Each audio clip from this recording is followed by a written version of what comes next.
একটা জিনিস গেলে আবার গড়ে তোলা যায়, কিন্তু একটা জীবন গেলে, প্রাণ গেলে তো আর ফিরে পাওয়া যায় না।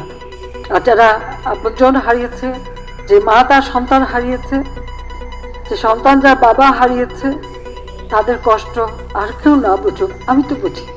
কারণ আজকে এই আগস্ট মাস, আমি তো সেই বাবা মা ভাই সব হারিয়ে সেই ব্যথা বিধ কষ্ট নিয়েই এই বাংলাদেশে ফিরে এসেছিলাম। নিজের ছোট ছোট বাচ্চাদের মাতৃস্নেহ বঞ্চিত করে কেন?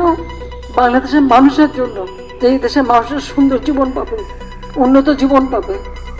এই যে এতদিন এত শ্রম দিলাম, কষ্ট দিয়ে, নিজের দিকে তো তাকাইনি, নিজের ছেলেমেয়ের জন্য তো কিছু করিনি।